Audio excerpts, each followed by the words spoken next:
నేను నీతో మాట్లాడి నీకు మాటలు నేర్పుతా. అమ్మా, ఆవు, ఇల్లు, ఈ దుక్క, నువ్వు నాతో మాట్లాడతలేవు. నేర్చుకోవా, నేర్చుకోవా, నేర్చుకోవా, నేర్చుకోవా, నేర్చుకోవా.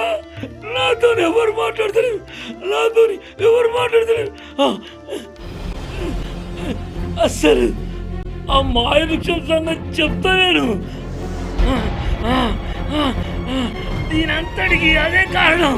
నా అన్న వాళ్ళందరినీ దూరం చేసింది. నేను దాని సంగతి చెప్తా. నేను ఊరుకోను, నేను అడుగుతా, నేను పోతున్నా.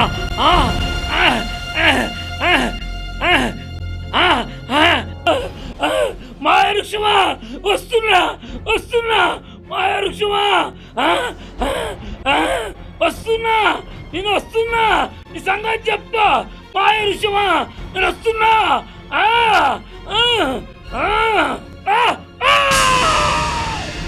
అబ్బా,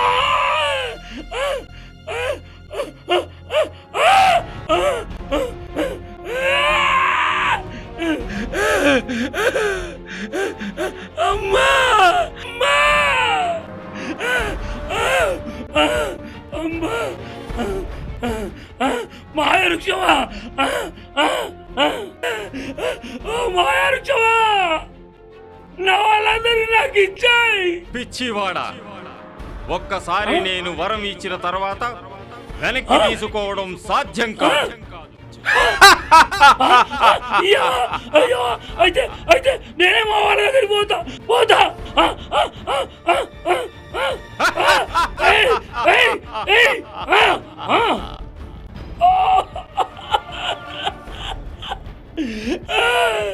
అమ్మా,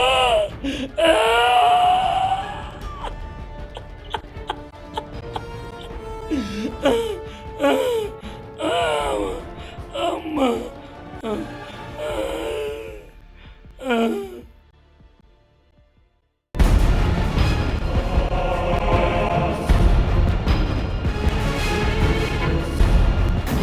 అమ్మా.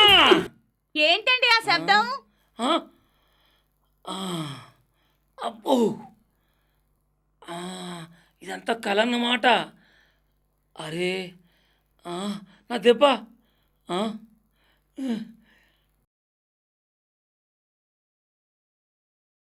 ఓ భగవంతుడా,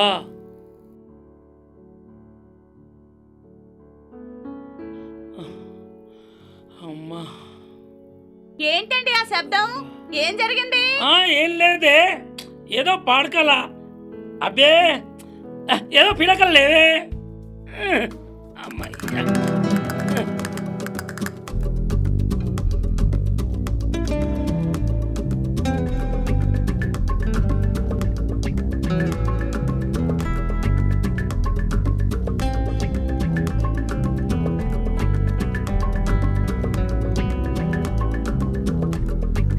పద్మా,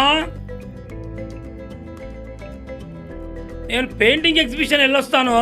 ఆల్ ది బెస్ట్. ఇవాళ నా పెయింటింగ్స్ ఇనాగ్రేషన్. ఓకే, క్షేమంగా వెళ్ళి లాభంగా రండి. Okay, thank you, thank you. వస్తాను పద్మా.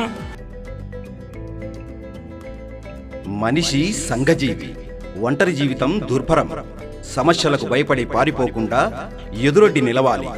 ఈ చిత్రకారుడి జీవితం ఇప్పుడు మహాప్రస్థానంలా విజయం వైపు సాగుతూ అందరికీ స్ఫూర్తినిస్తుంది.